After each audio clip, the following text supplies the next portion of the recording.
How's it going, everybody? You feel that cool fall crisp in the air? That means one thing. Basketball season is almost here. The Boston Celtics start up 1 week from tonight at the Philadelphia 76ers, and the quest for Banner 18 begins. Kyrie Irving, Al Horford gone, Kemba Walker, Enes Kanter here. Those are obviously the big moves of the offseason. What I want to get into mostly tonight are, what is a realistic expectation for the boys in green? How far can they go? Can they make the NBA Finals? And can they make up for the atrocity that was last season? Last season was really, from beginning to end, probably the most embarrassing and shameful year, at least in modern Celtics history. A team with that much talent, that much ability, that deep, to sleepwalk through the regular season to the 4 seed and bow out in 5 games to the Milwaukee Bucks was shameful. And for the first time in my life, I was honestly embarrassed to be a Boston Celtics fan. I don't know about how you feel about that. That's how I felt most of last year. But a new season's here. It's a clean slate. The big problem from last year was obviously Kyrie Irving and his attitude. He's gone. He's in Brooklyn. He's not your problem anymore. You brought in Kemba Walker. Kyrie's better than Kemba, but Kemba seems like he'll be less of a headache. So my expectation for the Celtics this year is the 2 seed in the Eastern Conference. That's where I believe they will finish. I believe they will finish ahead of Milwaukee, behind Philadelphia. It feels like those three are the head of the class in the Eastern Conference.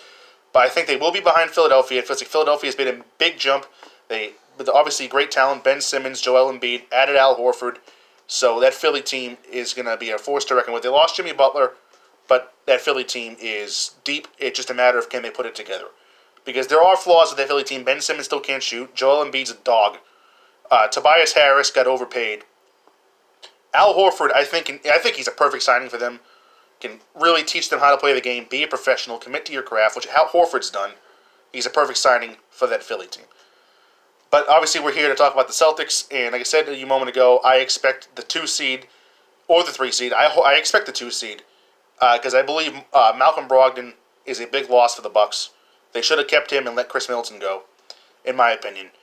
So the two, but I just want to see. I want to see them get back to what they made themselves before last year, which was last year they did a complete 180 from what they've always been.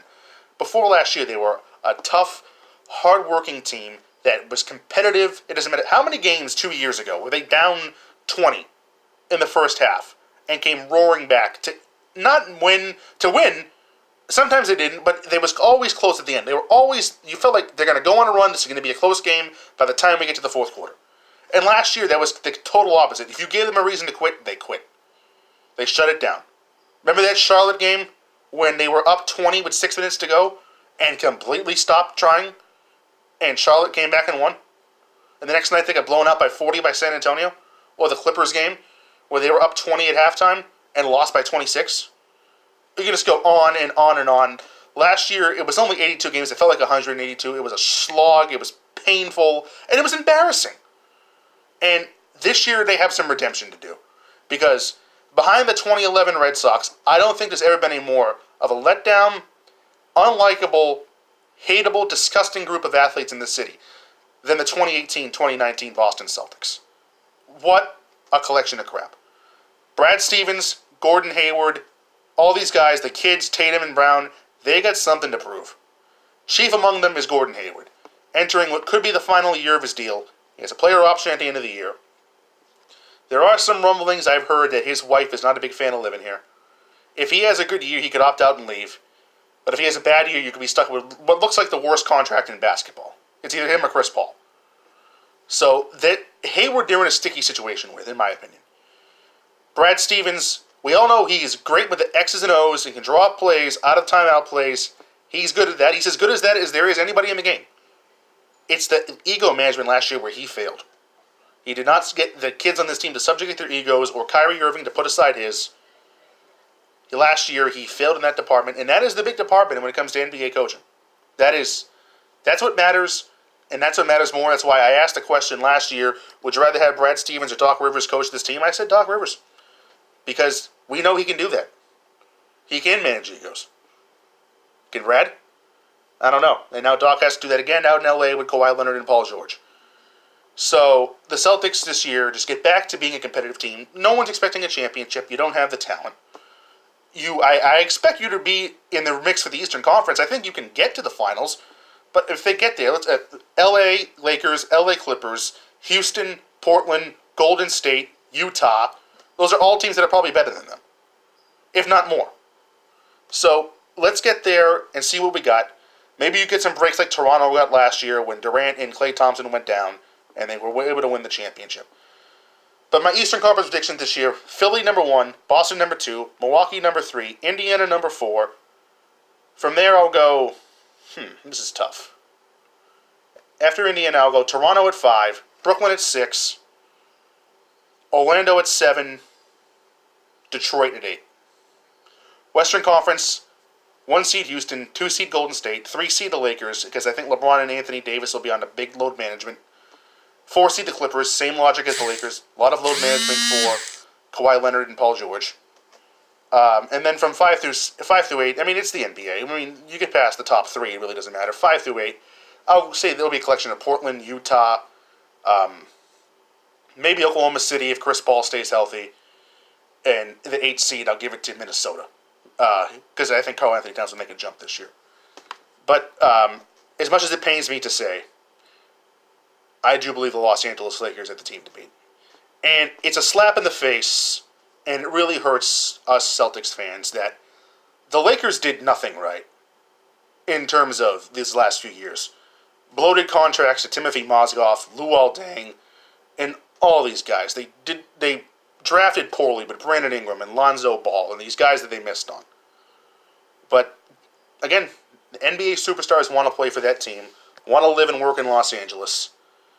And as has been the story throughout all of NBA history, they got their guy. They got LeBron. They got Anthony Davis. And that's the one that hurts because it felt for a long time that he was going to be a Celtic. The Celtics were going to go after him. Turned out he didn't want to come here. And his agent and his dad did everything short of tell the Celtics to go take a flying leap. So that hurt. And seeing Davis in the Lakers uniform does hurt. I saw his first putback dunk in his first preseason game, and I was like, my heart sank. Because we all thought for so long that was going to be here, and that was going to be in green for a Celtic. And the thing that sucks, too, is he would have been so great here. Oh, he would have been a legend here. Everyone here would have loved him. But you can't match that. You can't match the glitz and the star power of Los Angeles. You just can't. This is not a very attractive city for NBA players to want to play in, between the racial history, the weather, and the lack of... These NBA players view themselves as more than athletes. I don't know why. I don't know why they can't just be basketball players, but they want to be entertainers, they want to be rappers, they want to be actors, they're all into that stuff. That's why they want to either live and work in New York or live and work in Los Angeles, and you just can't match that. And it sucks, and it's unfortunate, but the Celtics kind of have to build like a small market team. And we don't feel they are, but that's the way it is, and that's why Anthony Davis ultimately wanted to be a Laker, and he got his wish. So good for him. So I think the Lakers are the team to beat. I think they will be playing the Sixers in the finals. If we get to the finals, I really hope the Celtics, I hope it's not against the Lakers because they won't beat that. Unless LeBron and Davis are hurt, they will not beat that team. They have no way to stop them. The Celtics' interior defense is going to be a big problem this year. Davis and LeBron would have a field day getting to the basket. That's the biggest problem on the team this year, the interior defense. Enes Kanter, as we all know, is not a very good defender. Robert Williams, he's injury prone. He's probably their best chance. And then there's also Daniel Tice. So, it's, as you can see, I'm still kind of upset that Davis is a Laker. But it is what it is.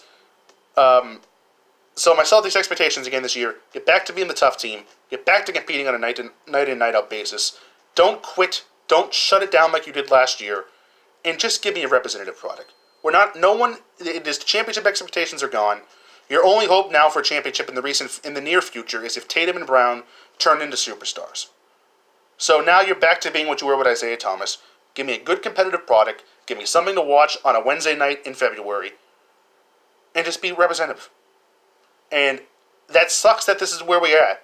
And that's thanks to nobody but Kyrie Irving. Because Kyrie Irving came in here and destroyed everything. Quit year one, ruined the team in year two, and left for nothing. And Danny Ainge is not getting enough criticism for that trade. He lost. He lost. The Cavs won. The Cavaliers won that trade. They got Colin Sexton, a good young point guard. The Celtics get nothing out of it except a horrible year last year and Kyrie getting hurt in year one. So he lost that one. So, again, I expect a 2 seed, 2 or a 3 seed, and I want them in the conference final. They should be able to get back to the conference final. You should be able to beat Milwaukee. As Philly is talented, there's still questions about Embiid's effort because Embiid will shut it down. If you give Joel Embiid a reason to shut it down, he will, and his health. Ben Simmons' jump shot, which is non-existent, and Brett Brown's coaching. A lot is on Al Horford's shoulders out there to get that team to mature. And Milwaukee is flawed. Giannis is not a complete player. Giannis is tremendous. Don't get me wrong. I'm not telling you he can't play. Giannis is amazing. But he can't shoot. And last year, he started to struggle with his free throw shooting towards the end of the year, and then he was hesitant to go to the basket because he didn't want to get fouled and go to the line. Toronto's now a non-factor without Kawhi Leonard. It's a 2 or 3 team conference, and you should be in it. So, East Finals, but ultimately losing to Philadelphia is my prediction. So you can mark it down here tonight. We are 1 week away from the Celtics season opener in Philadelphia. They face Al Horford, good old friend, and Ben Simmons, Joel Embiid, and the Sixers. A team that they have had a lot of success against, but Al Horford was a big reason for that in his defense against Joel Embiid. So it'll be interesting to see what happens this year. A lot on the shoulders of Gordon Hayward and Brad Stevens in particular. Tatum and Brown, are they going to be selfish like they were last year? Will they play for the team? Because those two haven't made their money yet.